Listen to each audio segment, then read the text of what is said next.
Une histoire populaire des États-Unis, chapitre 15, de l'entraide par gros temps. Traduit de l'anglais par Frédéric Coton. Février 1919. La guerre vient juste de prendre fin. La direction de l'IWW est en prison, mais l'idée de grève générale qu'elle a longtemps soutenue devient réalité à Seattle, État de Washington, où le débrayage de 100 000 ouvriers paralyse la ville pendant 5 jours. La grève commença avec les 35 000 ouvriers des chantiers navals qui exigeaient une augmentation de salaire. Ils demandèrent le soutien du Central Labor Council de Seattle, qui proposa de lancer un mouvement à l'échelle de la ville. 2 semaines plus tard, 110 syndicats locaux, la plupart membres de l'AFL, une poignée d'autres affiliés de l'IWW, avaient voté la grève. Chaque syndicat était représenté au comité de grève générale par 3 membres élus par sa base. Le 6 février 1919, à 10 heures du matin, la grève débutait. L'unité n'avait pas été facile à obtenir. Les syndicats locaux de l'IWW ne s'entendaient guère avec ceux de l'AFL, et les travailleurs japonais, admis au comité de grève générale, restaient cantonnés dans un rôle d'observateurs. Quoi qu'il en soit, 60 000 travailleurs syndiqués cessèrent le travail, et 40 000 autres en firent autant, en signe de soutien. Il existait d'ailleurs à Seattle une forte tradition radicale. Pendant la guerre, le président de l'AFL local, un socialiste, avait été emprisonné et torturé pour obstruction à la conscription. À cette occasion, on avait organisé de grandes manifestations ouvrières. En février 1919, toutes les activités cessèrent, excepté celles que les grévistes mirent sur pied pour subvenir aux besoins de première nécessité. Les pompiers acceptèrent de rester à leur poste. Les blanchisseurs ne travaillaient plus que pour l'hôpital. Les véhicules autorisés à se déplacer portaient l'inscription « Exemptés par le comité de grève ». 35 postes de distribution pour le lait furent installés dans les quartiers et 30 000 repas étaient préparés quotidiennement dans d'immenses cuisines, transportés dans les cantines collectives, éparpillés dans toute la ville et servis pour 25 cents aux grévistes et pour 35 cents aux autres. La viande, les pâtes, le pain et le café étaient servis sans compter. Une milice ouvrière constituée de vétérans de la récente guerre fut chargée d'assurer le maintien de l'ordre. Dans l'un des quartiers généraux de cette milice, on pouvait lire sur un tableau que son but était de maintenir la loi et l'ordre sans avoir recours à la force. Et encore, aucun volontaire ne jouira de prérogatives policières ni ne sera autorisé à porter d'armes d'aucune sorte. On usera exclusivement de persuasion. Pendant la grève, la criminalité diminua. Le commandant du détachement militaire envoyé dans la région confia aux grévistes qu'en 40 ans d'expérience militaire, il n'avait jamais vu une ville aussi calme et aussi bien gérée.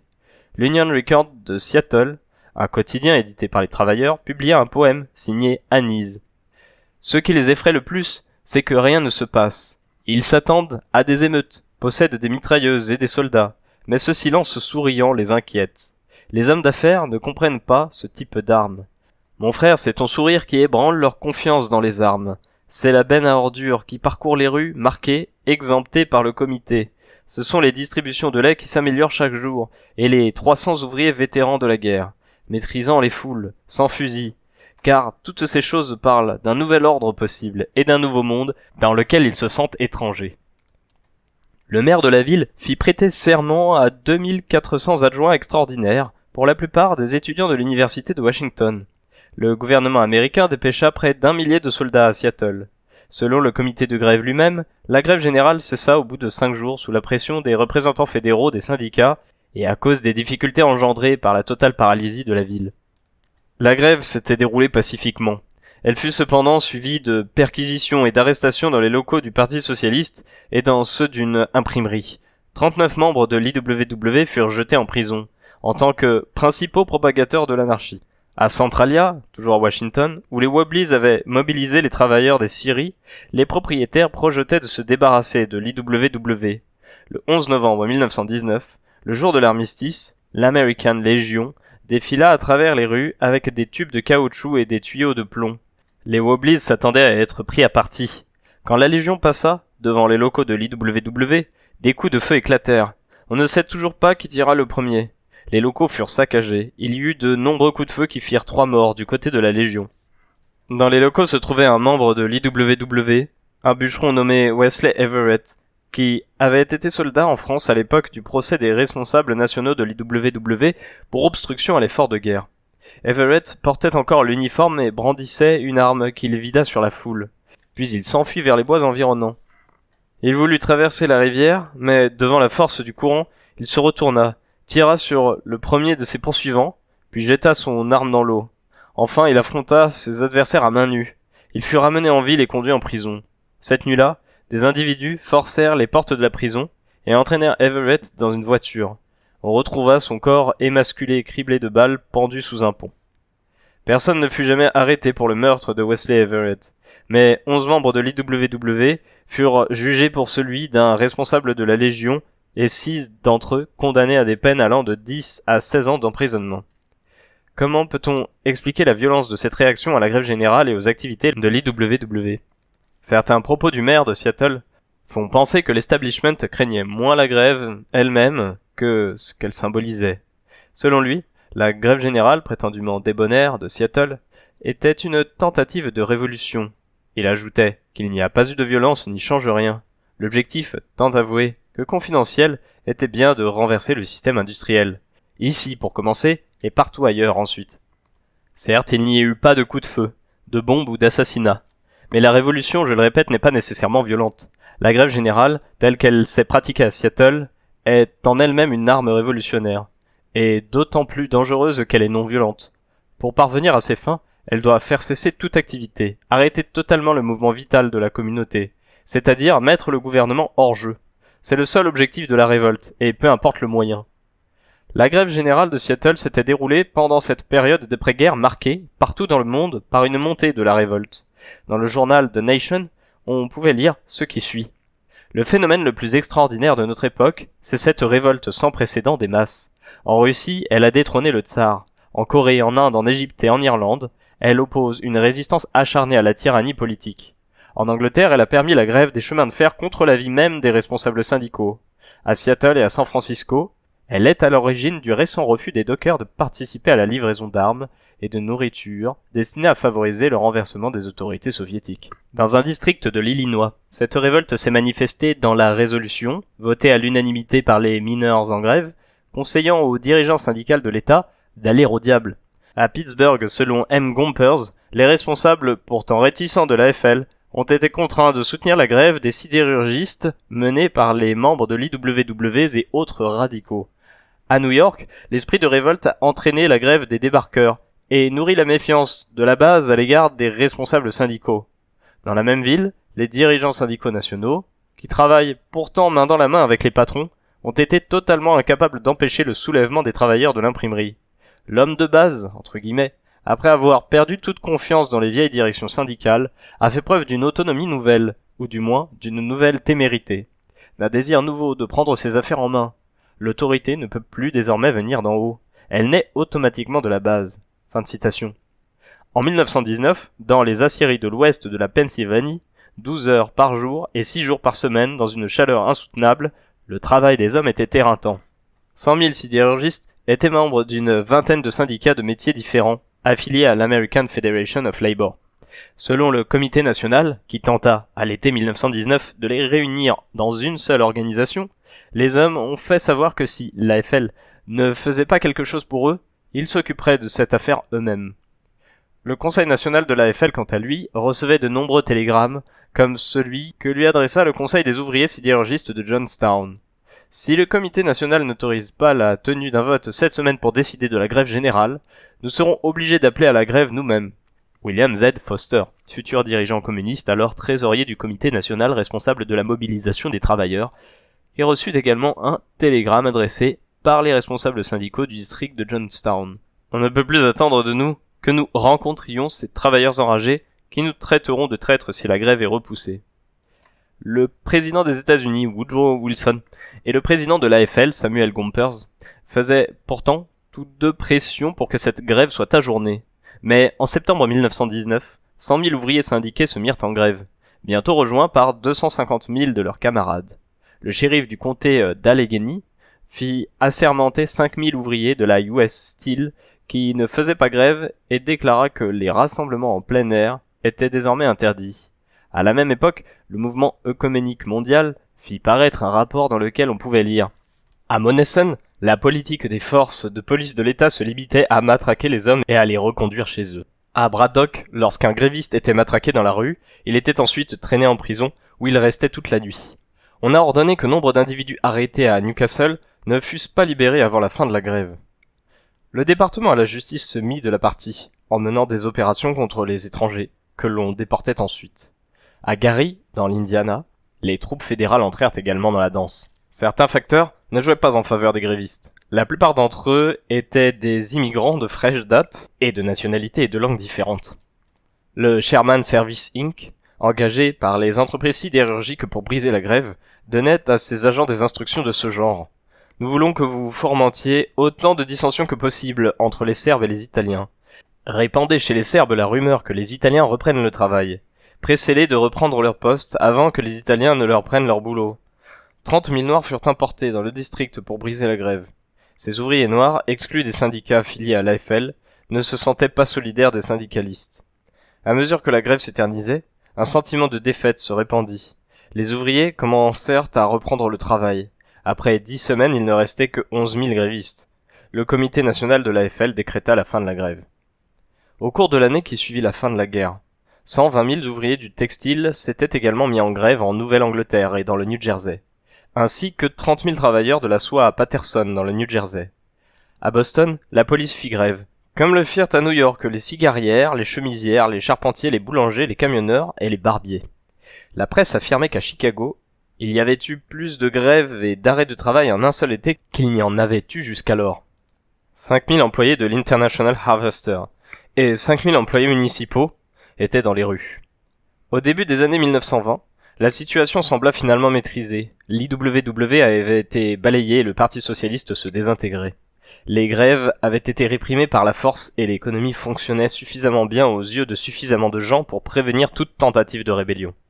Ce fut également pendant cette période que le Congrès mit fin au dangereux flot d'immigrants fauteurs de troubles, 14 millions entre 1900 et 1920, en votant des lois instaurant des quotas. Ces quotas favorisaient à l'évidence l'immigration anglo-saxonne, arrêtaient net l'arrivée des Africains et des Asiatiques, et limitaient de manière drastique l'immigration des Latins, des Juifs et des Slaves. Aucun pays africain ne pouvait envoyer plus de 100 ressortissants. Même quota pour la Chine, la Bulgarie et la Palestine. On reçut 34 007 Anglais et Nord-Irlandais, pour 3 845 Italiens seulement, 51 227 Allemands, pour seulement 124 Lituaniens, et 28 567 Irlandais, pour 2248 Russes. Le Ku Klux Klan reprit de la vigueur dans les années 1920, et s'étendit même dans le Nord. En 1924, il comptait 4,5 millions de membres. La National Association for the Advancement of Colored People, NAACP, semblait parfaitement désemparée devant la violence aveugle des foules et la haine raciale généralisée. L'impossibilité pour l'individu noir d'être un jour considéré comme un égal dans l'Amérique blanche était au centre de la réflexion du mouvement nationaliste dirigé dans les années 1920 par Marcus Garvey. Ce dernier faisait appel à la fierté d'être noir et prônait un séparatisme radical et le retour en Afrique, seule solution en mesure de garantir l'unité et la survie de la communauté noire. Mais, aussi intéressant que le mouvement de Garvey ait pu paraître à certains noirs, il ne parvint jamais à ouvrir la moindre faille dans l'écrasante suprématie blanche de cette décennie d'après-guerre. L'image traditionnelle des années 1920, comme période de prospérité et de légèreté, n'est pas complètement fausse. L'ère du jazz, les Roaring Twenties, à traduire par les années 20 rugissantes, etc. Le nombre de chômeurs avait diminué, passant de 4 270 000 en 1921 à environ 2 millions en 1927. Le niveau moyen des salaires des travailleurs avait augmenté. Certains agriculteurs gagnaient pas mal d'argent.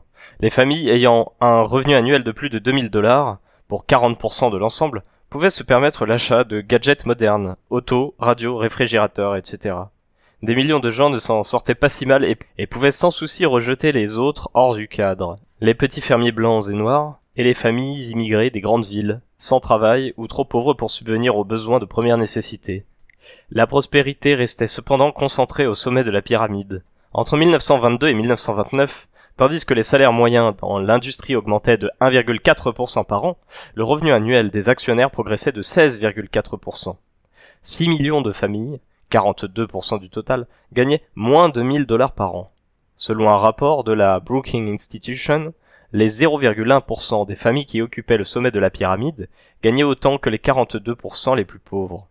Pendant les années 1920, quelques 25 000 travailleurs trouvaient chaque année la mort sur les lieux de travail, et 100 000 autres restaient handicapés à vie. À New York, 2 millions de personnes vivaient dans des logements considérés comme de véritables pièges en cas d'incendie.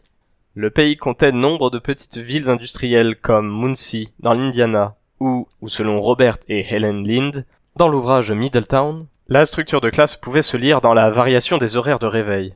Dans 2 tiers des familles, le père se lève dans la nuit de l'hiver, mange dans la cuisine à la va-vite, dans la grisaille de l'aube et rejoint son poste 1 heure ou 2 avant que ses enfants ne partent pour l'école.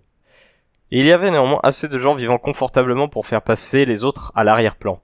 L'historien Merle Curti a observé que dans les années 1920, seuls les 10% les plus riches avaient pu constater une augmentation significative de leurs revenus réels.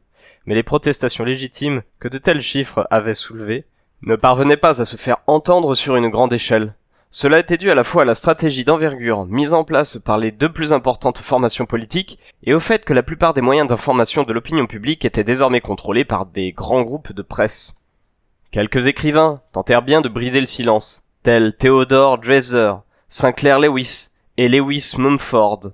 Dans un article intitulé Echoes of the Jazz Age, Francis Scott Fitzgerald écrivit qu'il s'agissait néanmoins d'une époque sombre. Les 10% les plus riches de la population vivent avec la désinvolture d'un grand-duc et l'insouciance d'une petite danseuse, disait-il.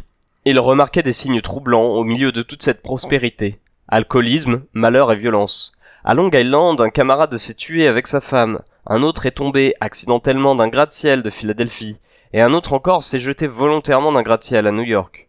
Un homme a été assassiné dans un bar clandestin de Chicago, et dans un bar clandestin de New York, un autre a été battu à mort avant de ramper jusque chez lui, au Princeton Club, pour y mourir. Enfin, dans un asile où il était enfermé, un individu est tombé sous la hache d'un fou furieux. Dans son roman Babbitt, B-A-B-B-I-T-T, Sinclair Lewis rend compte de ce faux sentiment de prospérité, de ce plaisir superficiel offert par les nouveaux gadgets destinés à la classe moyenne.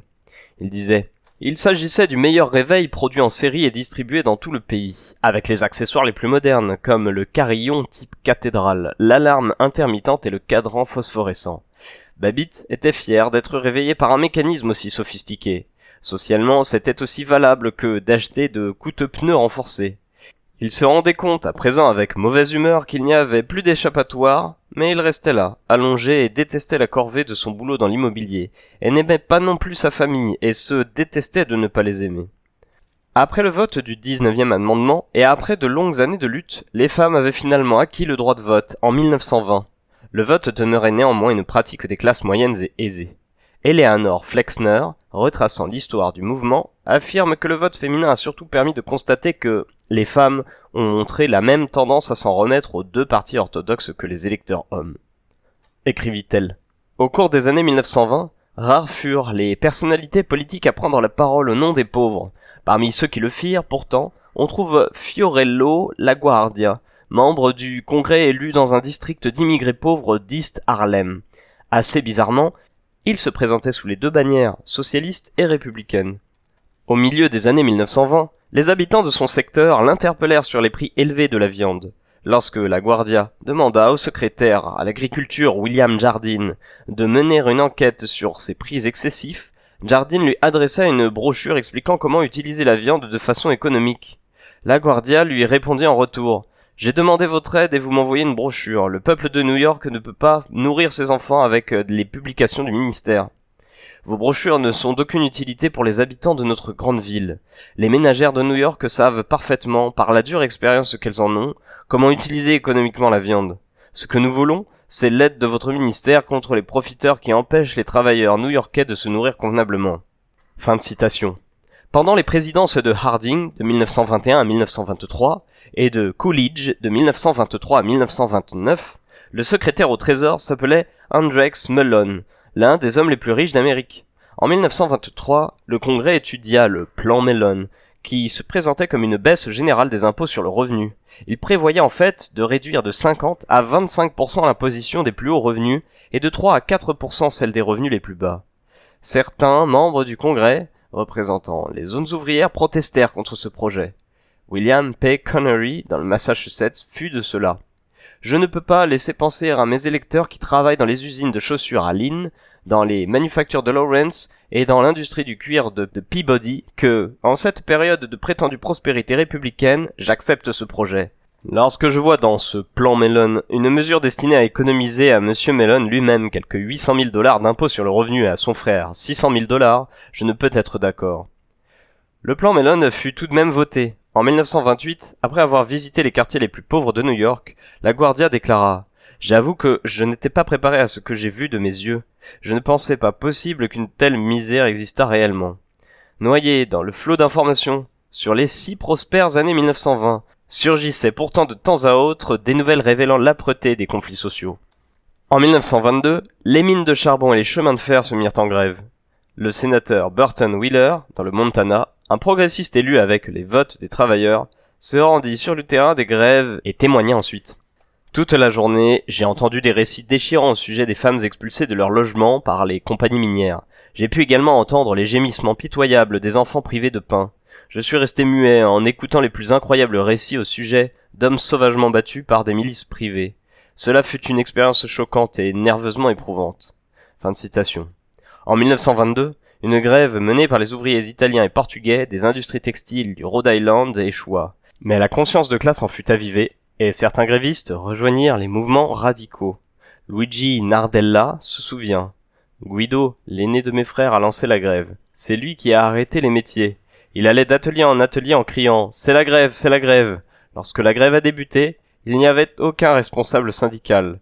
Avec un groupe de filles, on est allé d'usine en usine. Le matin même, on en avait arrêté 5. On criait aux filles à l'intérieur des ateliers « Sortez, sortez !» Et puis on allait ailleurs. Un membre de la Ligue des jeunes travailleurs m'a appelé pour me donner un chèque et m'inviter à une réunion. J'y suis allé, et quelques années après, j'étais au club de la Renaissance de Providence.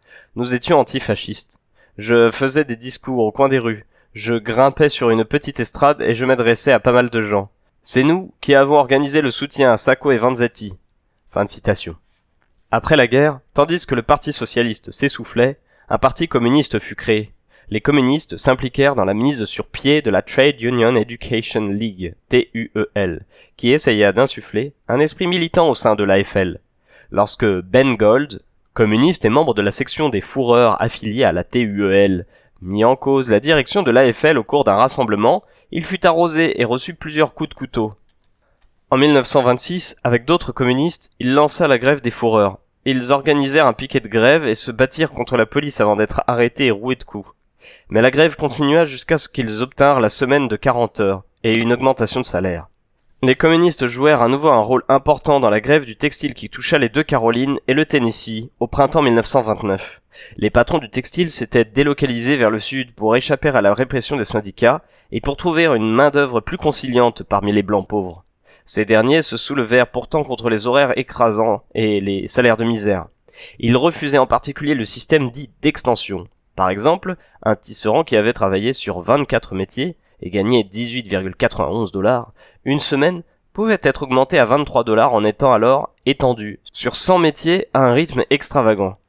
La première de ces grèves du textile éclata au Tennessee, où 500 ouvrières de l'usine cessèrent le travail pour protester contre les salaires de 9 à 10 $ la semaine. Puis à Gastonia, en Caroline du Nord, les ouvriers adhérèrent à un nouveau syndicat dirigé par les communistes, le National Textile Workers Union, qui admettait aussi bien les Noirs que les Blancs.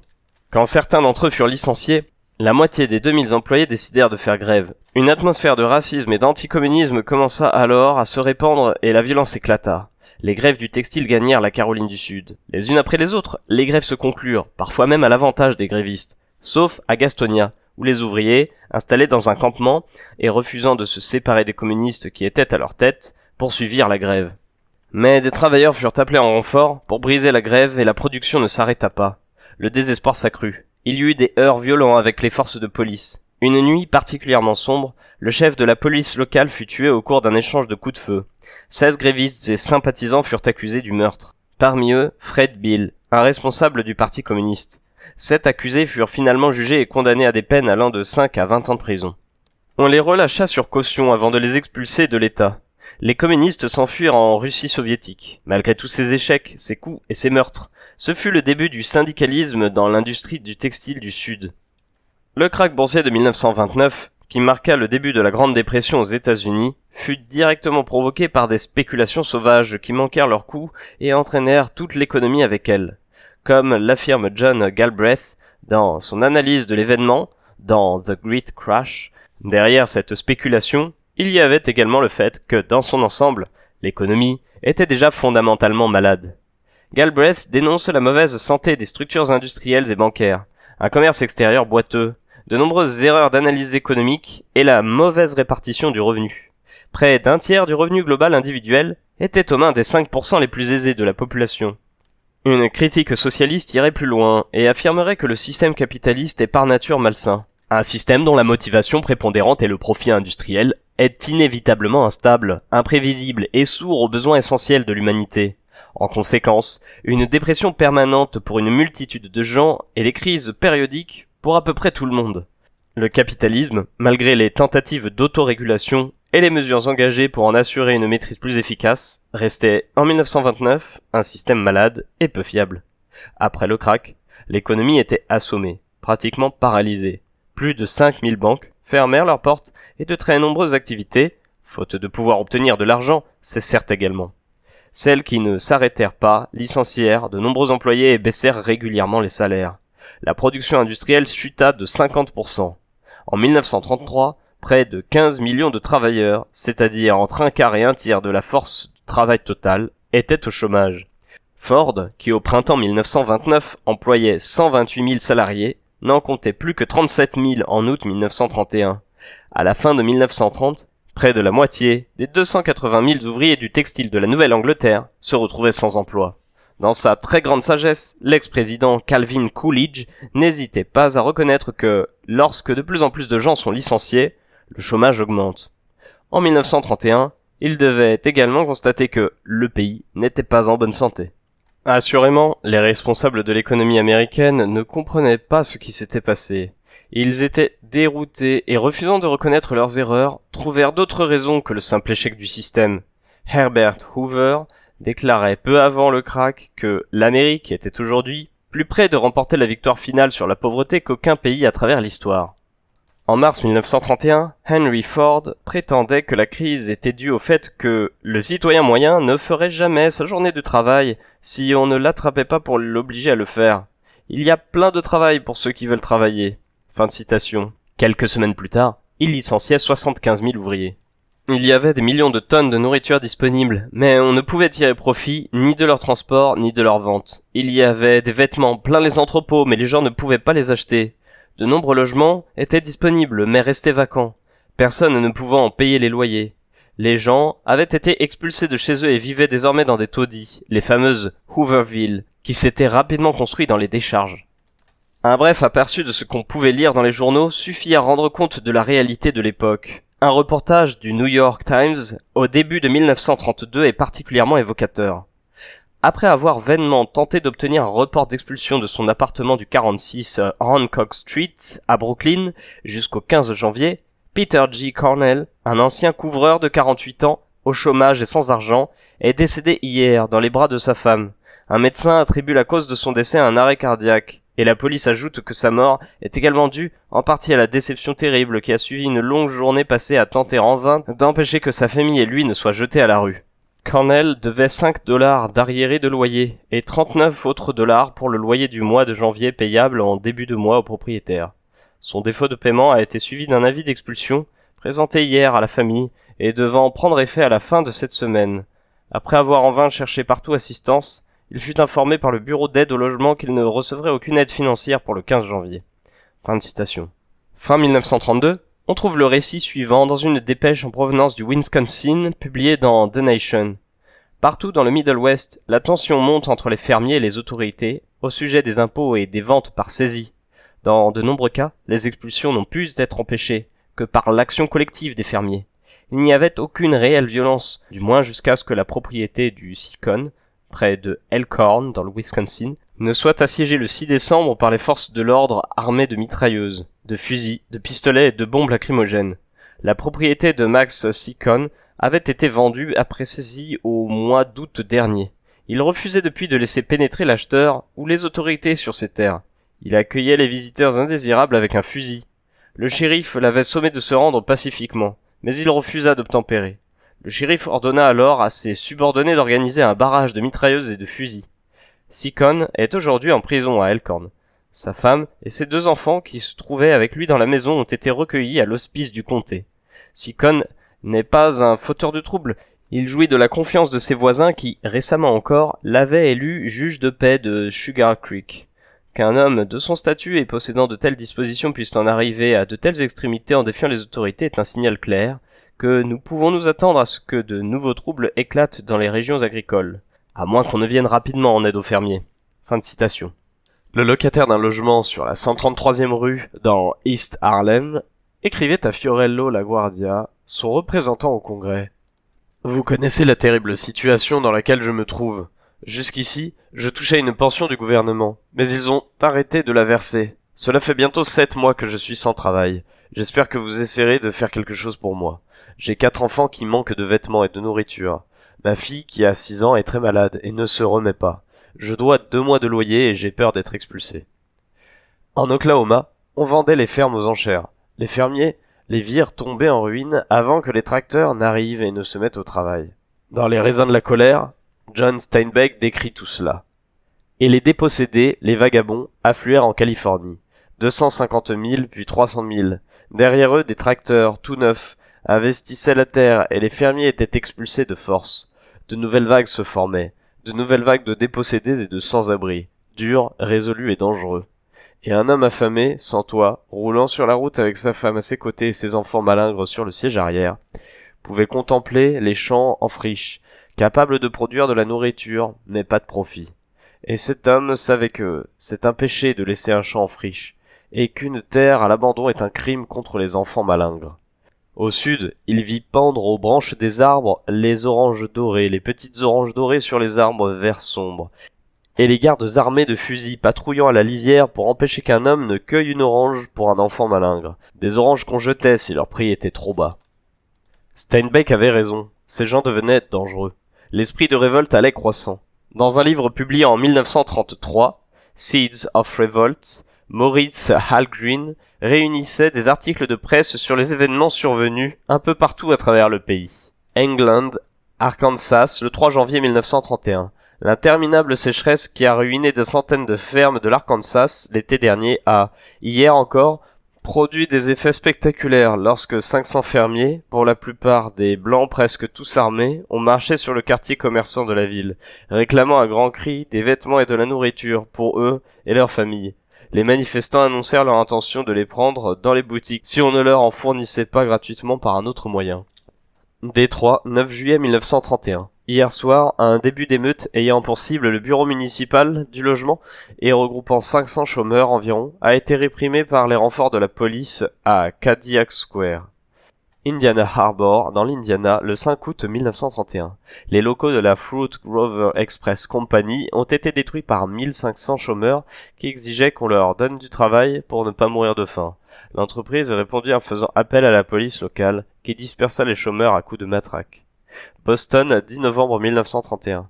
À la suite d'affrontements entre les dockers en grève et les noirs briseurs de grève sur les quais de Charleston, à l'est de Boston, 20 personnes ont été blessées, 3 d'entre elles si grièvement qu'elles pourraient en mourir, et des dizaines d'autres soignent leurs blessures, causées par les jets de bouteilles et de pierres et les bagarres aux tuyaux de plomb. Détroit, 28 novembre 1931. Un membre de la police monté a été frappé à la tête par une pierre avant de tomber de son cheval. En outre, un manifestant a été arrêté au cours des troubles qui ont eu lieu à Grand Circus Park ce matin lorsque 2000 hommes et femmes se sont réunis pour protester contre les mesures policières. Chicago, 1er avril 1931. 500 écoliers, pour la plupart hagards et en haillons, ont défilé dans Chicago en direction des locaux du bureau de l'éducation pour exiger que le système scolaire leur fournisse de quoi manger. Boston, 3 juin 1932. 25 gamins affamés ont attaqué le buffet organisé pour les vétérans de la guerre espagnole pendant un défilé à Boston. Il a fallu 2 quarts de police pour les disperser. New York, 21 janvier 1933. Plusieurs centaines de chômeurs ont aujourd'hui cerné un restaurant aux environs de Union Square en réclamant qu'on les laisse manger gratuitement. Seattle, 16 février 1933. Le siège des locaux de l'administration du comté, assailli par une armée de quelques 5000 chômeurs, aura duré 2 jours avant de prendre fin dans la soirée. Les adjoints du shérif et la police ont réussi à venir à bout des manifestants après 2 heures de confrontation. Le parolier Yip Harburg raconta à Stud Terkel à propos de l'année 1932 qu'en marchant dans les rues à cette époque, on pouvait voir des files d'attente devant les soupes populaires. c'est William Randolph Hearst qui était à l'origine de la plus importante de ces distributions à New York. Il y avait un énorme camion avec plusieurs personnes dessus, du pain et de gros chaudrons de soupe brûlante. Les gars avaient des chiffons en guise de chaussures et s'alignaient tout autour de Columbus Circle. Ils venaient de partout et ils attendaient. Harburg écrivit la chanson « 10 frères, t'aurais pas une petite pièce ?» Avant, dans nos costumes kaki, bon Dieu, ce qu'on avait l'air beau, à gueuler Yankee Doodle Dee Doom, un demi-million de godasses ont marché pour l'enfer. Moi, j'étais le môme avec le tambour. Dis, tu te souviens pas? Tout le monde m'appelait Al. Des Al par-ci, des Al par-là. Dis, tu t'en souviens pas? Je suis ton pote. 10 frères, t'aurais pas une petite pièce. Ce n'était pas qu'une chanson désespérée. Pour Yip Harburg, dans la chanson, le type est vraiment en train de dire « J'ai investi dans ce pays. Où sont les dividendes ?» C'est un peu plus que du simple pathos. Cela ne le réduit pas à l'état de simple mendiant. Cela fait de lui un être humain digne, posant des questions et quelque peu en colère. On le serait au moins. La colère des vétérans de la Première Guerre mondiale, qui se retrouvaient au chômage sans pouvoir nourrir leur famille, fut à l'origine de la marche de la Bonus Army sur Washington, au printemps et à l'été 1932. Les anciens combattants brandissant des certificats gouvernementaux qui leur garantissaient les indemnités, appelées bonus. Ils réclamèrent qu'on les leur verse sur le champ, tant ils en avaient désespérément besoin. Seuls ou accompagnés de leurs femmes et de leurs enfants, au volant de vieilles voitures épuisées, en passagers clandestins à bord des trains de marchandises ou en autostop. Ils arrivèrent de partout à Washington. C'étaient des mineurs de Virginie occidentale, des tauliers de Columbus, en Géorgie, des chômeurs polonais de Chicago, une famille, le mari, la femme et leur enfant de 3 ans. En mettant 3 mois, passant d'un train de marchandises à l'autre pour venir de Californie. Chief Running Wolf, un mescalero sans travail, arriva également du Nouveau-Mexique en costume traditionnel avec arc et flèche.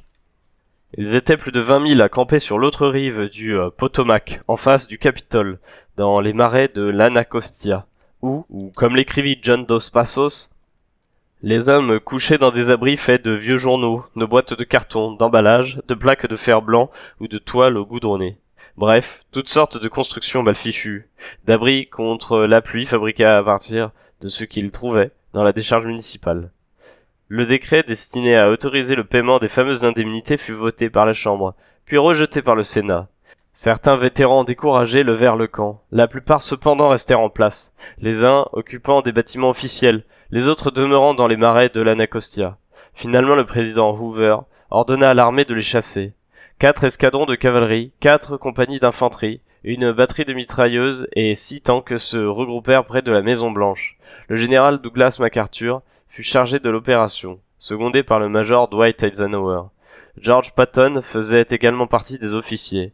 MacArthur fit parader ses troupes le long de Pennsylvania Avenue et utilisa les gaz lacrymogènes pour expulser les vétérans des vieux bâtiments qu'ils occupaient, avant d'y mettre le feu. L'armée traversa ensuite le pont pour rejoindre Anacostia. Des milliers d'anciens combattants s'enfuirent avec femmes et enfants pour échapper aux bombes lacrymogènes. Les soldats incendièrent quelques baraques. Tout le camp fut bientôt à la proie des flammes. Quand tout fut fini, 2 vétérans avaient été abattus. Un bébé de 11 semaines était mort. Un garçon de 8 ans avait pratiquement perdu la vue à cause des gaz lacrymogènes. 2 policiers avaient eu le crâne fracturé et des milliers de vétérans souffraient des effets des lacrymogènes. L'extrême dureté de l'époque, l'inaction du gouvernement quand il s'agissait d'apporter de l'aide et son efficacité lorsqu'il s'agissait de disperser les vétérans influèrent sur les élections présidentielles de novembre 1932. Le candidat démocrate, Franklin Delano Roosevelt, l'emporta très largement sur Herbert Hoover. Roosevelt entra en fonction au printemps 1933 et lança un programme de réforme qui devint fameux sous le nom de New Deal. Quand les vétérans organisèrent une modeste marche sur Washington au début de son mandat, Roosevelt les reçut et leur offrit du café. Ils rencontrèrent l'un de ses conseillers et rentrèrent finalement chez eux, illustration parfaite de la méthode Roosevelt. Les réformes de Roosevelt allaient bien plus loin que toutes celles qui les avaient précédées.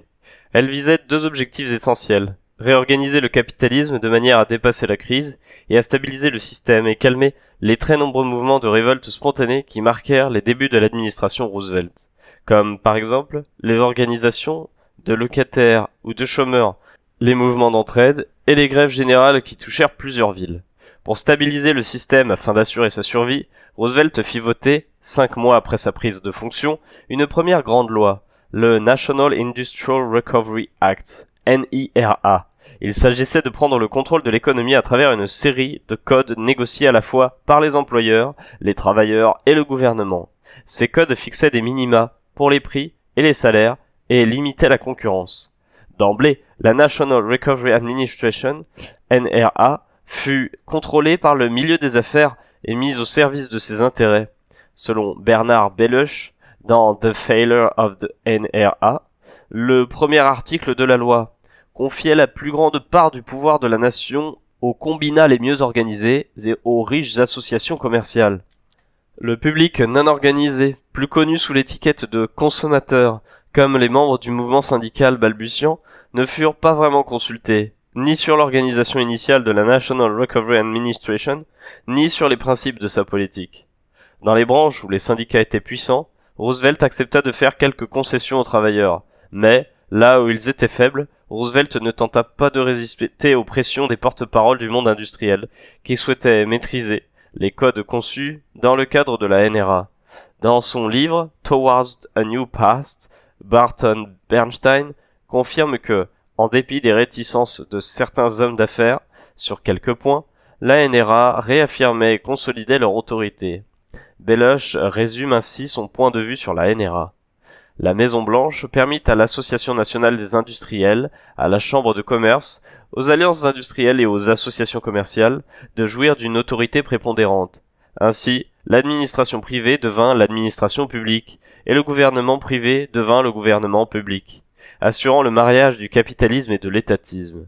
En 1935, prétendant que cette loi conférait trop de pouvoir au président, la Cour suprême frappa la NRA d'inconstitutionnalité.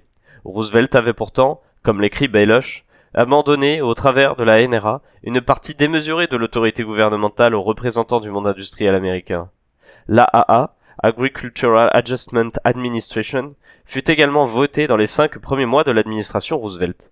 Il s'agissait d'une tentative de réorganisation du secteur agricole qui, à l'instar de la NRA, servit surtout les intérêts des grandes exploitations agricoles. En revanche, la TVA, Tennessee Valley Authority, constitua une institution inhabituelle du gouvernement dans les affaires. Il s'agissait d'un réseau public de barrages et de centrales hydroélectriques destiné à lutter contre les inondations et à produire de l'électricité dans la vallée du Tennessee. Elle fournit du travail aux chômeurs et de l'électricité peu onéreuse aux consommateurs. D'une certaine manière, une telle réforme, comme on le lui reprocha d'ailleurs bien souvent à l'époque, était socialiste. L'organisation économique du New Deal visait cependant avant tout à stabiliser l'économie, et secondairement à venir suffisamment en aide aux classes les plus défavorisées pour les empêcher de transformer une simple révolte en véritable révolution.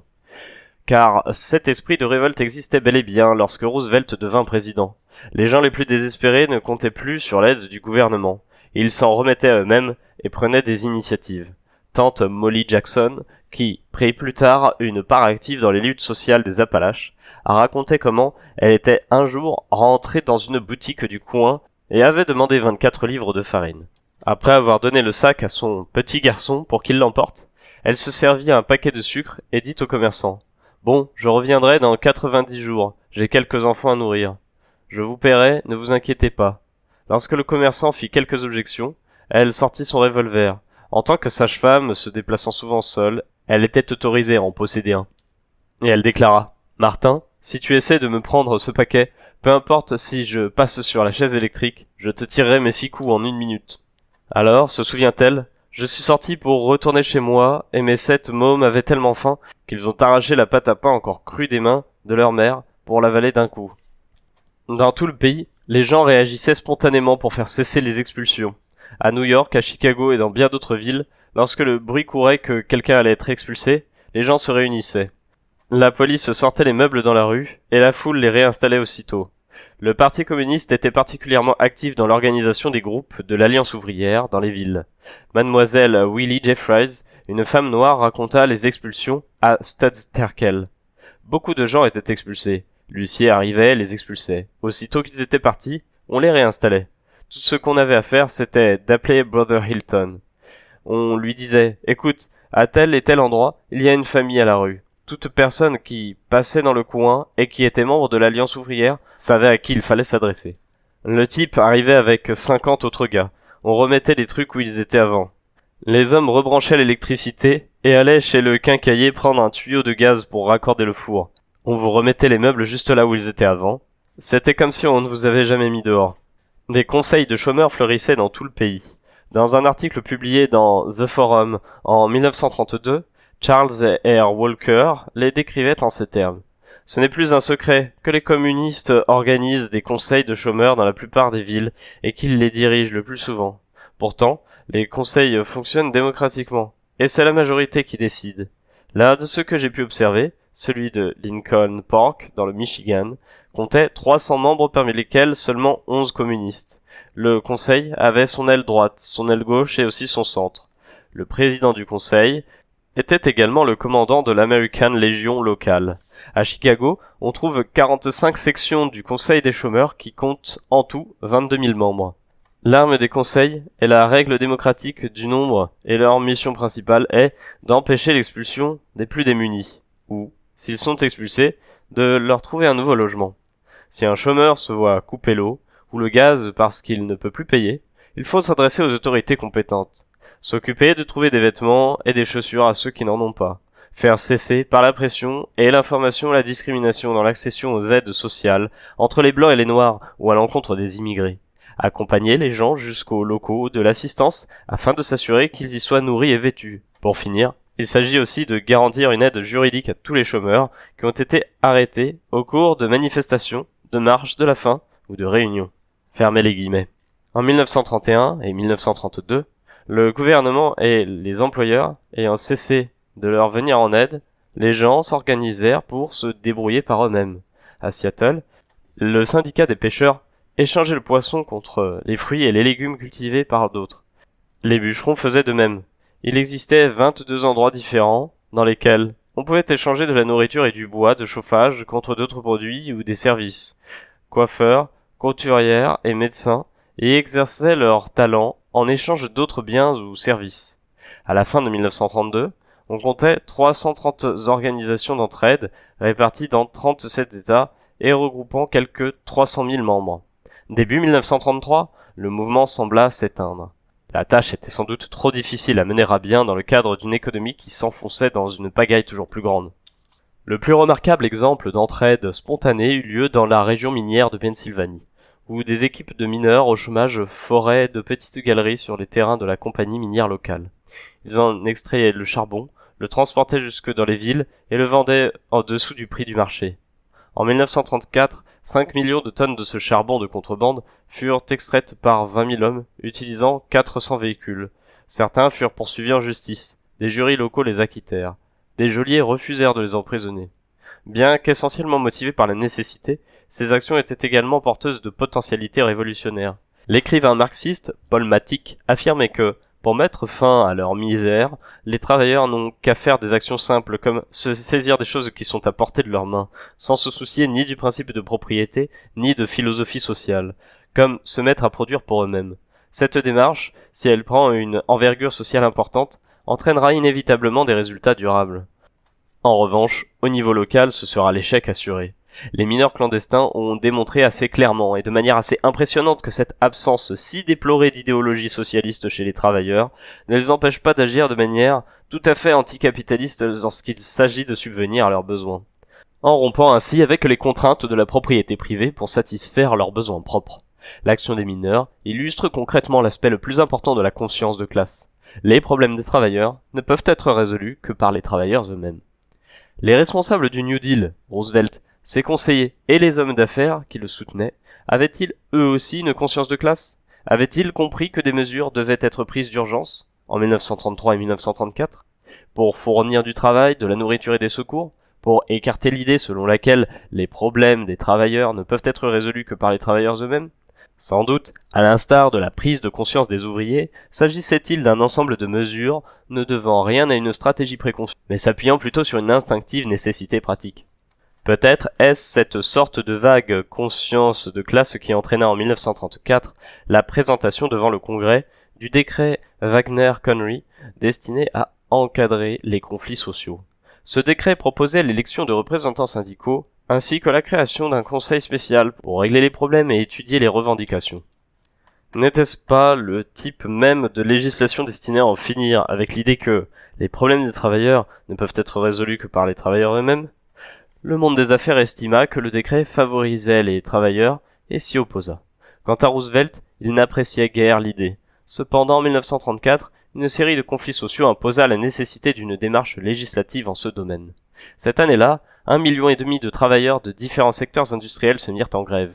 Au printemps et à l'été, les dockers de la côte ouest se soulevèrent contre leurs propres syndicats et contre les affréteurs, organisèrent une convention, exigèrent l'interdiction de l'embauche, sorte de marché aux esclaves ayant lieu très tôt le matin, au cours duquel les équipes étaient constituées pour la journée, et finalement se mirent en grève. La côte pacifique fut bientôt paralysée sur environ 3000 km. D'autres professions maritimes se joignirent à la grève, et les camionneurs apportèrent leur soutien en refusant de transporter leurs chargements sur les quais. Lorsque la police finit par intervenir pour rouvrir l'accès aux quais, les grévistes résistèrent en masse. 2 d'entre eux trouvèrent la mort lors des affrontements. Une procession funéraire gigantesque en hommage aux victimes réunit des dizaines de milliers de sympathisants. La grève générale fut ensuite décrétée à San Francisco.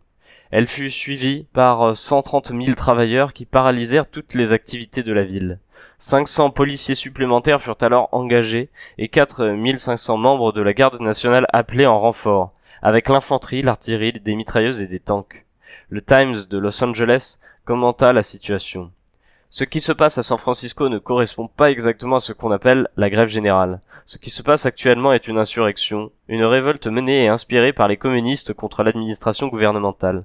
Il ne reste plus qu'une chose à faire, réprimer la révolte par tous les moyens possibles. Fin de citation. La pression devint trop forte. On envoya les troupes, la direction de l'AFL demanda la fin de la grève et les dockers acceptèrent un compromis. Mais ils avaient démontré la potentialité révolutionnaire de la grève générale. Ce même été 1934, une grève des camionneurs de Minneapolis reçut le soutien d'autres travailleurs. Bientôt, rien ne circulait plus dans la ville, excepté les livreurs de lait, de glace et de charbon qui y avaient été autorisés par les grévistes. Les fermiers apportaient leurs produits sur place et les vendaient directement aux citadins. La police finit par lancer une opération qui causa 2 morts parmi les grévistes. 50 000 personnes assistèrent aux funérailles, à la suite desquelles eut lieu une impressionnante manifestation qui marchait sur l'hôtel de ville. 1 mois plus tard, les employeurs cédaient aux exigences des camionneurs. La plus importante de toutes ces grèves éclata à l'automne de cette même année. Dans le sud, 325 000 ouvriers du textile se mirent en grève. Ils quittèrent les usines et organisèrent des groupes mobiles motorisés qui se rendaient sur tous les sites en grève pour y constituer des piquets, affronter les gardiens, pénétrer dans les usines et faire cesser les machines.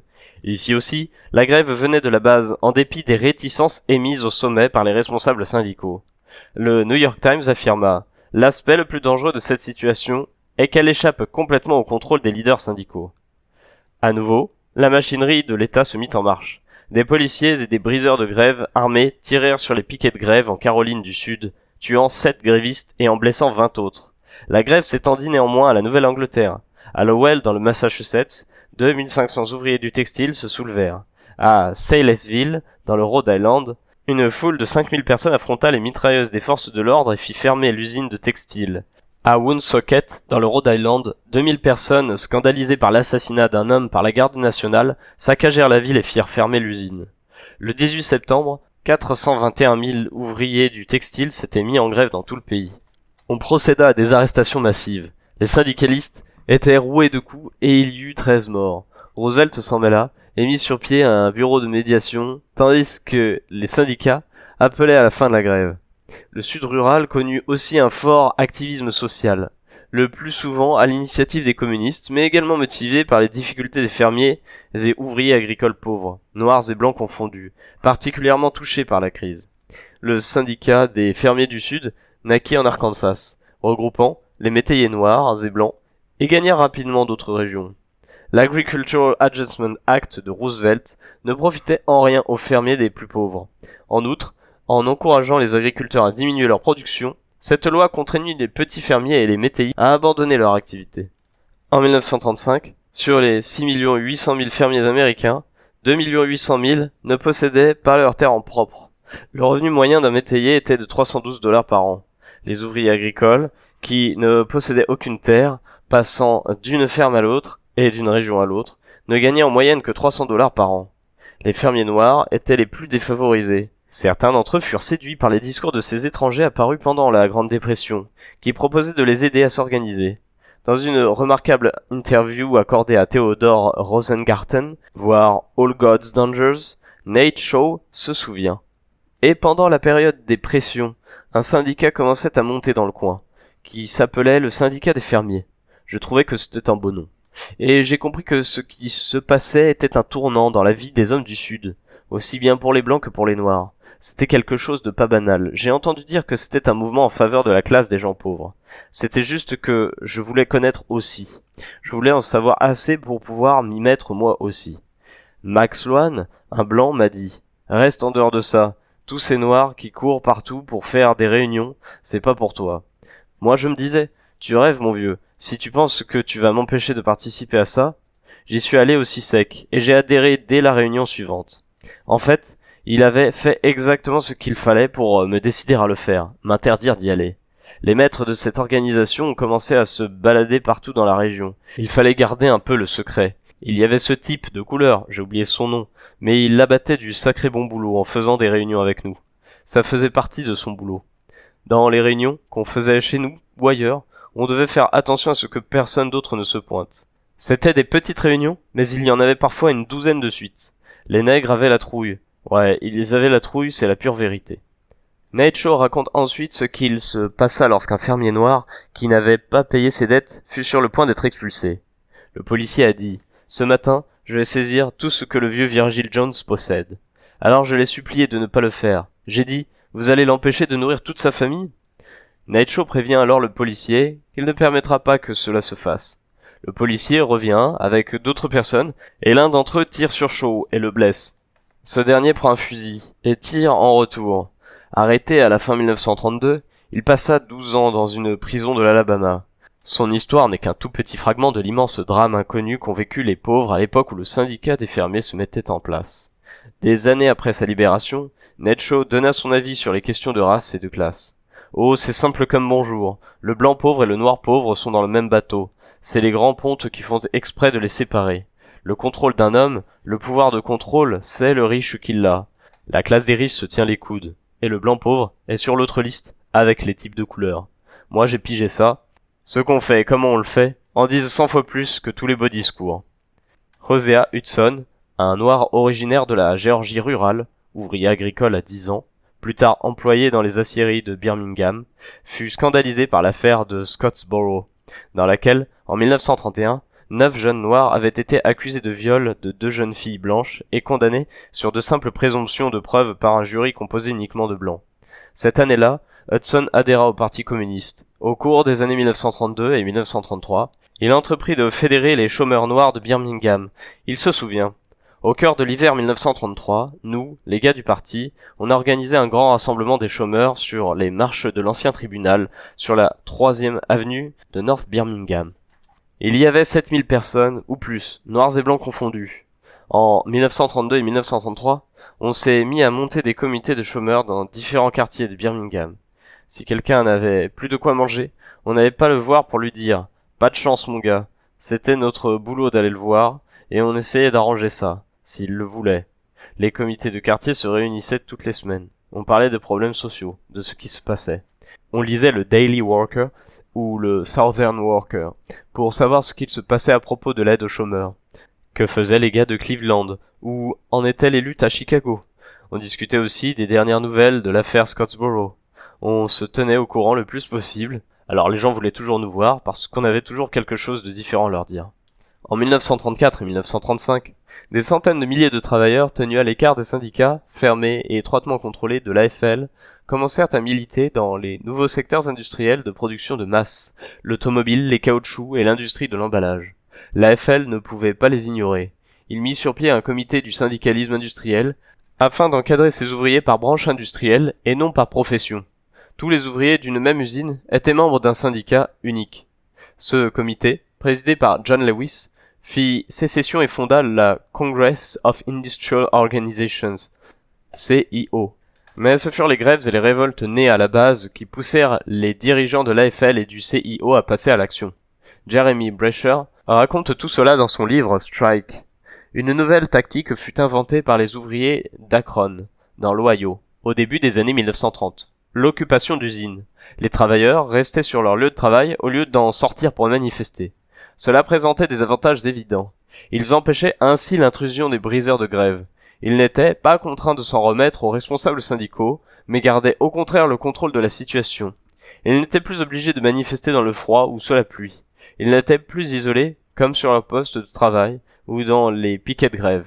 Ils étaient des centaines sous le même toit, libres de se parler et de former une véritable communauté en lutte. Louis Adamic, un écrivain prolétarien, décrivit l'une de ses toutes premières occupations. Assis à leur poste de travail, près de leurs machines ou de leurs cuves, ils discutaient. Certains réalisaient alors, pour la première fois, combien leur rôle était essentiel dans le processus de production du caoutchouc.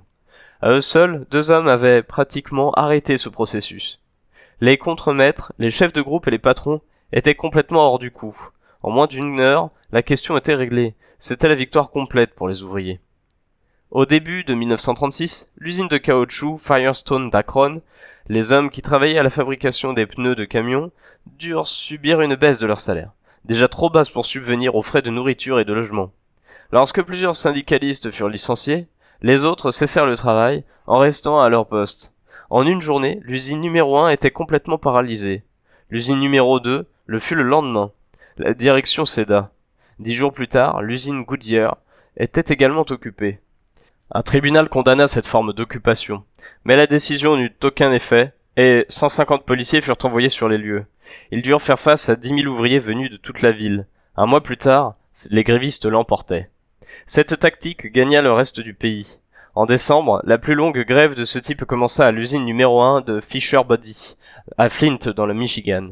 Elle débuta après que 2 frères eurent été licenciés et se poursuivit jusqu'en février 1937. Pendant 40 jours, les 2000 grévistes formèrent une véritable communauté. C'était comme à la guerre. Les gars autour de moi sont devenus de vrais amis. Sidney Finn raconte cet événement dans Sit Down. Les comités de grève organisèrent des spectacles, des séances d'information, des cours, un service du courrier et des structures sanitaires. Les tribunaux furent également mis en place pour traiter le cas de ceux qui ne participaient pas à la vie commune, jetaient leurs ordures n'importe où, fumaient dans les lieux interdits, etc. La peine consistait à effectuer des tâches supplémentaires. La punition suprême était l'expulsion de l'usine. Le propriétaire du restaurant, qui se trouvait de l'autre côté de la rue, préparait 3 repas par jour pour 2000 grévistes. On organisa des sortes de formations sur les procédures parlementaires, sur la prise de parole publique et sur l'histoire du mouvement ouvrier. Des étudiants de la Michigan University se déplacèrent pour donner des cours de journalisme et d'écriture. Il y eut d'autres condamnations en justice, mais 5000 ouvriers, en armes, protégèrent l'usine et personne ne tenta de faire appliquer ces décisions. La police donna l'assaut avec des gaz lacrymogènes. Les travailleurs répliquèrent avec des lances à incendie. Il y eut 13 blessés parmi les grévistes, mais la police fut repoussée. Le gouverneur eut alors recours à la garde nationale. La grève s'était cependant déjà étendue à d'autres usines de la General Motors. On parvint finalement à un compromis pour 6 mois, qui laissait, certes, de nombreux problèmes en suspens, mais qui reconnaissait que l'entreprise ne devait plus traiter avec les individus isolément, mais avec les organisations syndicales. En 1936, il y eut 48 grèves par occupation. En 1937, leur nombre passa à 447. Les électriciens de Saint-Louis, les fabricants de chemises de Pulaski dans le Tennessee, les éboueurs de Bridgeport dans le Connecticut, les fossoyeurs du New Jersey, 17 ouvriers aveugles de la New York Guild for the Jewish Blind, les détenus d'une prison de l'Illinois et même 30 membres du bataillon de la garde nationale qui avaient servi lors de l'occupation de l'usine de Fisher Body et qui pratiquèrent à leur tour la tactique de l'occupation pour obtenir leur salaire. Les occupations d'usines représentaient un grave danger pour le système parce qu'elles n'étaient pas contrôlées par les directions syndicales. Un responsable syndical de l'AFL, des métiers de l'hôtellerie, déclara: vous devriez être à votre bureau un jour quelconque du mois de mars 1937 et être appelé au téléphone. À l'autre bout du fil, une voix vous annonçait: mon nom est Mary Jones, je travaille chez Lijet. On a viré le directeur et on a les clés. Qu'est-ce qu'on fait maintenant? Après, vous accouriez sur les lieux pour négocier et le patron vous disait: il est totalement irresponsable de lancer une grève avant même d'avoir revendiqué quelque chose. Et tout ce qu'on pouvait répondre c'est: vous avez bien raison. La loi Wagner, qui instituait la National Labor Relations Board, NLRB, avait été voté en 1935 pour stabiliser le système face aux troubles sociaux. Les vagues de grève des années 1936-1938 instaurèrent une atmosphère d'urgence. En 1937, lors d'une grève dans les usines de la Republic Steel de Chicago, la police tira sur les piquets de grève et fit 10 morts. L'autopsie révéla que la police avait tiré sur les grévistes alors qu'ils s'enfuyaient. Cet événement est plus connu aujourd'hui sous le nom de massacre du Memorial Day, mais les ouvriers de la Republic Steel étaient désormais organisés, comme l'étaient également ceux de la Ford Motor Company et des autres grandes usines des industries sidérurgiques automobiles, de pneumatiques, de conserverie et d'électricité. Lorsque la loi Wagner fut mise en cause devant la justice par un conglomérat sidérurgique, la Cour suprême confirma son caractère constitutionnel. La Cour confirma que le gouvernement était en droit de réguler les échanges commerciaux entre États et que les grèves empêchaient le bon déroulement de ces échanges. Du point de vue des syndicats, la nouvelle loi favorisait la syndicalisation des travailleurs. Du point de vue du gouvernement, elle permettait de stabiliser les échanges. Les employeurs n'avaient pas voulu des syndicats, pourtant plus contrôlables et plus sécurisants pour le système que les grèves sauvages et les occupations d'usines par la base ouvrière. Au printemps 1937, un article du New York Times annonçait que les occupations non autorisées étaient la cible des syndicats du CIO. Le journaliste ajoutait que les consignes strictes avaient été données aux responsables syndicaux qui seraient désormais démis de leurs fonctions s'ils autorisaient des cessations d'activité sans y avoir été autorisés par les responsables nationaux. Le Times citait les propos de John L. Lewis, dynamique dirigeant du CIO. Une convention signée avec le CIO est une assurance efficace contre les occupations ou toute autre forme de grève.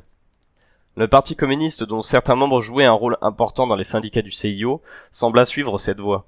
Un responsable communiste de la ville d'Akron aurait déclaré lors d'une réunion de préparation stratégique du parti après les occupations « Désormais, nous devons travailler à forger des relations stables entre syndicats et employeurs, ainsi qu'à garantir la stricte observance des procédures de la part des travailleurs. » Ainsi, deux stratégies sophistiquées destinées à contrôler les actions ouvrières spontanées se développèrent au milieu des années CIO. D'abord, le National Labor Relations Board accorderait aux syndicats un statut légal, la possibilité d'être entendus et d'accéder à certaines de leurs revendications. On pouvait ainsi modérer l'esprit de révolte des travailleurs en le canalisant à travers l'élection syndicale, exactement comme le système constitutionnel canalisait les éventuelles révoltes populaires au moyen des élections. Le NLRB devait circonscrire les conflits économiques comme les élections, neutralisant les conflits politiques.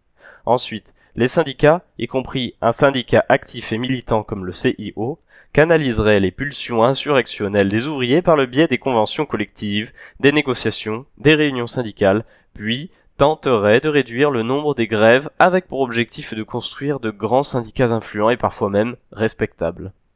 Les événements de cette période semblent confirmer, comme l'avancent Richard Cloward et Frances Piven dans leur livre Poor People's Movement, que le mouvement ouvrier a remporté plus de victoires par ses soulèvements spontanés qu'à l'initiative des syndicats bien organisés ou officiellement reconnus.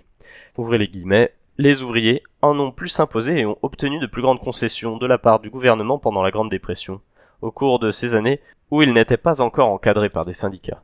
Leur force ne résidait pas alors dans leur organisation, mais dans leur capacité de désorganisation. Fermez les guillemets. Piven et Cloward notent que l'importance numérique des syndicats avait été très considérablement augmentée pendant les années 1940, c'est-à-dire pendant la Seconde Guerre mondiale. L'AFL et le CIO comptaient chacun 6 millions de membres en 1945, mais que leur influence s'était affaiblie. Les responsables syndicaux siégeant au NLRB étaient moins à l'écoute de leur base. La Cour suprême déclarait l'illégalité des occupations, et les parlements des États votaient des lois qui empêchaient les grèves, les piquets et les boycotts. La Seconde Guerre mondiale porta un coup à l'activisme des mouvements ouvriers tel qu'il avait cours dans les années 1930, parce que l'économie de guerre créa des millions de nouveaux emplois mieux rémunérés. Si, pendant le New Deal, le nombre de chômeurs était passé de 13 à 9 millions, la guerre mit presque tout le monde au travail. Elle eut également d'autres conséquences. Le patriotisme et une dynamique d'alliance de classe contre l'ennemi étranger rendirent plus difficile toute mobilisation contre les grandes entreprises américaines. Pendant la guerre, l'AFL et le CIO s'engagèrent à ne pas appeler à la grève. Pourtant, les difficultés des travailleurs étaient telles La politique de contrôle de l'économie pendant la guerre signifiait que les salaires étaient plus maîtrisés que les prix. Donc était telle qu'il leur fallut parfois se lancer dans des grèves sauvages. Selon Jeremy Brecher, l'année 1944 connut plus de grèves que jamais dans toute l'histoire des États-Unis. Les années 1930 et 1940 illustrent mieux que toute autre période le dilemme des travailleurs américains. Le système réagit aux révoltes de travailleurs par de nouvelles mesures de contrôle. Contrôle interne par le biais de leurs propres syndicats et contrôle externe par celui de la loi et des forces de l'ordre. En même temps, survinrent les premières concessions. Elles ne résolvaient certes pas les problèmes de fond, elles ne résolvaient même rien du tout pour bien des gens, mais elles permirent à suffisamment de personnes de baigner dans une atmosphère de progrès et de mieux-être pour restaurer une certaine confiance dans le système. L'établissement d'un salaire horaire minimum, en 1938, année de la semaine de 40 heures maximum, et de l'abolition du travail des enfants, ne s'appliquait pourtant pas à de très nombreux travailleurs. Ce salaire minimum était en outre incroyablement bas, 25 cents de l'heure la première année. Cela suffit néanmoins à calmer le ressentiment populaire. On construisait de nouveaux logements, qui étaient loin de satisfaire les véritables besoins en ce domaine. Un début modeste, voire parcimonieux, selon Paul Kuhnken, dans FDR and the Origins of the Welfare States. Mais l'idée de budgets fédéraux destinés à des projets d'habitation, avec aires de jeux et appartements propres, et au remplacement des logements insalubres plaisait à la population. La Tennessee Valley Authority laissait envisager la possibilité réjouissante d'un plan régional de création d'emplois, d'aménagement de certaines zones et de distribution d'électricité à bas prix. Le tout administré au niveau local et non plus national. La loi de sécurité sociale de 1935 instituait l'assurance vieillesse et chômage et laissait aux États le soin de venir en aide aux enfants à charge et aux mères célibataires, mais pas aux travailleurs agricoles, aux domestiques, ni aux personnes âgées. En outre, il n'était pas question d'assurance maladie. Toujours selon Kuhnken, les maigres avancées dues à la sécurité sociale étaient insuffisantes en comparaison de la sécurité qu'elle apportait aux grandes entreprises les plus en vue. Le New Deal dégagea également des budgets pour donner du travail à des milliers d'écrivains, d'acteurs et de musiciens au travers des Federal Theatre Projects, Federal Writer Project et Federal Arts Project. Les bâtiments publics se couvrirent de peintures murales, des pièces furent jouées devant des publics ouvriers qui n'étaient jamais allés au théâtre, et des centaines de livres et de brochures furent rédigés et publiés. Des gens assistèrent à des concerts pour la première fois de leur vie. Cette période fut marquée par une explosion formidable des arts populaires, tels que les États-Unis n'en avaient jamais connus et n'en connaîtra plus jamais. Ces programmes d'aide à la création artistique furent supprimés en 1939. Une fois le pays stabilisé, et le dynamisme du New Deal essoufflé. Le capitalisme restait intact. Les riches continuaient de contrôler les ressources de la nation, ses lois, ses tribunaux, sa police, ses journaux, ses églises et ses collèges. On avait apporté juste ce qu'il fallait d'aide à suffisamment de personnes pour que Roosevelt passe pour un héros aux yeux de millions d'Américains. Mais le système même qui avait entraîné la crise et la dépression était toujours debout. Un système de gâchis, d'inégalité et de profit qui prenait le pas sur les besoins humains. Pour les Noirs, le New Deal fut psychologiquement une bonne chose. Madame Roosevelt était bien disposée à leur égard, et quelques Noirs occupèrent des fonctions au gouvernement. Mais la grande majorité d'entre eux n'eut aucune place dans ses programmes. Au même titre que fermiers, ouvriers agricoles, domestiques et immigrés.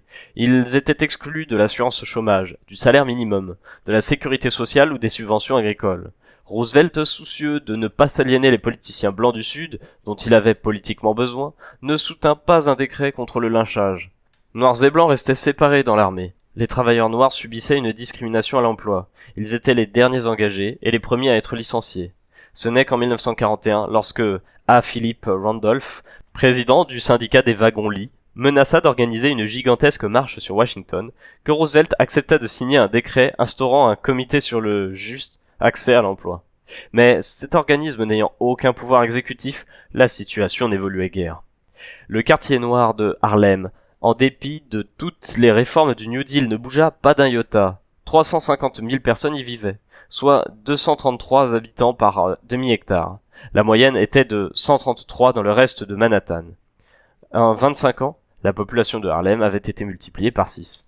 10 000 familles habitaient dans des caves ou des sous-sols infestés de rats.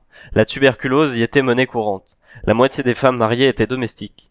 Elles se rendaient dans le Bronx, ou se rassemblaient à certains carrefours, sur les marchés aux esclaves, comme on les appelait pour se louer. La prostitution augmenta.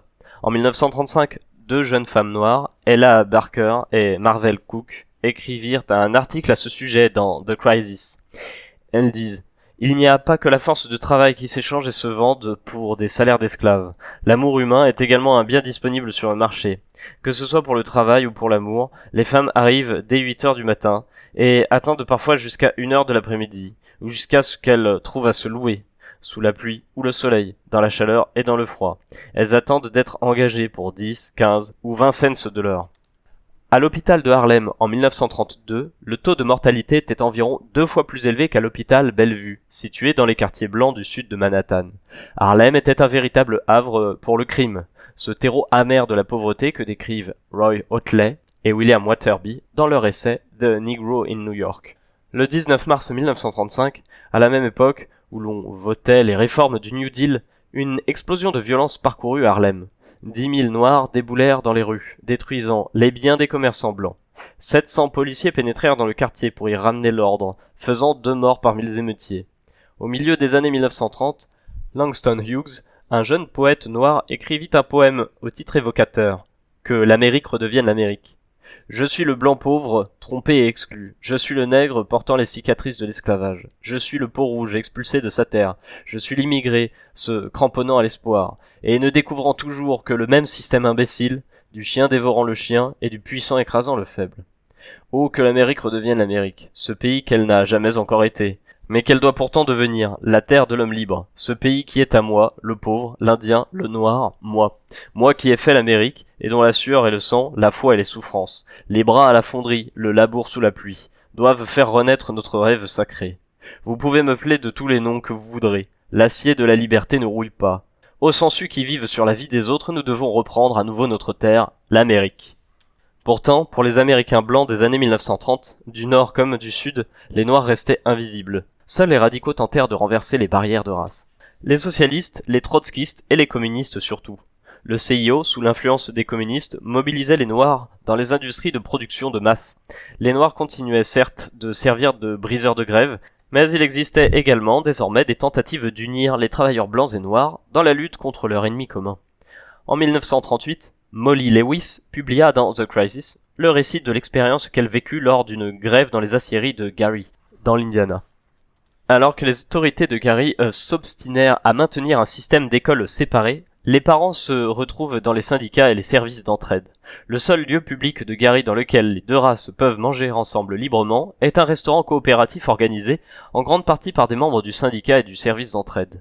Si les travailleurs noirs et blancs, ainsi que les membres de leur famille, comprennent que leurs intérêts fondamentaux sont identiques, on peut espérer qu'ils feront cause commune pour faire progresser ces intérêts. Fermez les guillemets. Le mouvement féministe n'était pas très virulent dans les années 1930, mais de nombreuses femmes militèrent alors activement sur les lieux de travail. Une poétesse du Minnesota, Mary Dell LeSueur, avait 34 ans lors de la grande grève des camionneurs de Minneapolis en 1934. Elle y fut très active et fit plus tard le récit de son expérience. Je n'avais jamais participé à une grève auparavant. En fait, j'avais peur. Je leur ai demandé s'ils avaient besoin d'aide. On servait des milliers de tasses de café et des repas aux hommes. Quand les autos revinrent des piquets de grève, on entendit crier « C'est un meurtre !» Je les ai vus sortir des hommes de la voiture et les mettre sur des lits de camp ou à même le sol. Les autos continuaient d'arriver. Des types couverts de sang étaient revenus à pied du marché. Les hommes, les femmes et les enfants se tenaient à l'extérieur, en une sorte de bouclier de protection vivant. Nos habits étaient couverts de sang. Le mardi, le jour des funérailles, 1000 policiers supplémentaires occupaient le bas de la ville. Il faisait plus de 35 degrés à l'ombre. Je suis allé au funérarium, où des milliers d'hommes et de femmes s'étaient rassemblés sous un soleil de plomb. Un groupe de femmes et d'enfants attendait depuis 2 heures. Je me suis mis à côté d'eux. Je ne savais pas si j'allais défiler. Je n'aimais pas participer aux manifestations. 3 femmes m'ont entraîné avec elles. Elles me disaient doucement « Il faut qu'on défile toutes. Viens avec nous. » Sylvia Woods, ancienne blanchisseuse, racontait des années plus tard à Alice et Stockton Lind ce qu'elle avait vécu en tant que responsable syndicale. Ouvrez les guillemets. Il fallait dire aux gens des choses qu'ils pouvaient constater par eux-mêmes. Alors ils disaient « Oh, je n'avais pas vu ça comme ça. C'est comme Tennessee. Un type qui détestait les noirs, un pauvre métayer. Après, il dansait avec une noire. Oui, j'ai vu des gens changer. Il faut croire aux gens. » Fermez les guillemets. De nombreux Américains commencèrent à modifier leur manière de penser durant ces années de crise et de révolte. En Europe, Hitler débutait sa sinistre carrière. De l'autre côté du Pacifique, le Japon envahissait la Chine. Les empires occidentaux se voyaient menacés par de nouveaux empires. La guerre planait sur les États-Unis. Fin du chapitre.